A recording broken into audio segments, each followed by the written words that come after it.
Well, I'm Rick and this is Maria. We're the founders of Red Seal Ministries here in San Diego, California. Red Seals is a ministry that is an apostolic hub, training people, training families, and raising families in love and the giftings that God has given them. We know what it's like to be on the other side, and I think that's what Jesus said. He came here. He said, I came here to heal the brokenhearted. I didn't come here to take care of the people that think they're all successful and all together.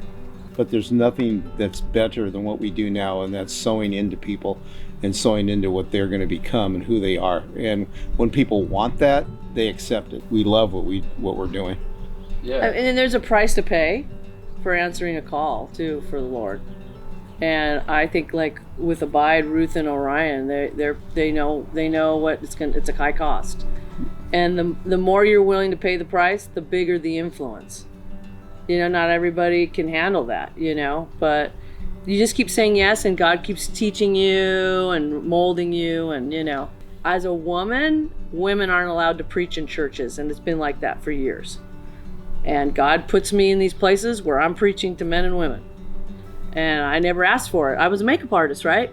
For 30 years. And left the makeup world to do full-time ministry with my husband. The kingdom of God, because Jesus is in you and you're demonstrating the power and the love of God through you, and you're like, it's not an arrogant statement to say, hey, I can pray for somebody and they're going to get healed because I'm working out of the power of Jesus. Because he says that in the Bible. He goes, the Father has sent me and now I send you. So he sends us to go do and demonstrate. God is faithful and he's good in all these things. And I want to see everybody else experience his faithfulness and his goodness. So we just go after it. So we go after it. We keep pressing into it as hard as we can. They came from a very bad situation where the religious spirit tried to kill them. Tried to kill their passion, their life, Because if somebody tells you can't do it, and these are leaders and this is your parents or anybody that is of authority tells you can't, you're nothing, you're never going to make it, it kills you. So we saw them go from that to coming alive and dreaming with God, and they're unstoppable. So they created Abide worship nights, and that all came from an idea. They wanted to host the presence of God.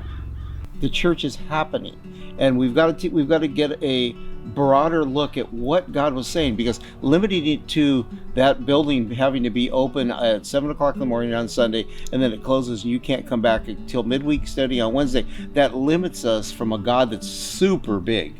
I mean, God he's big. There are much more things to do than just wait for those doors to open and have the guy in the front tell you what to do. That's what we do with the Red Seal. That's what we do with Abide. We love people well, and we love them into where they're going. We're not trying to control them or move them in what we need to do. The selfish thing in church is getting people to fulfill your vision and your calling.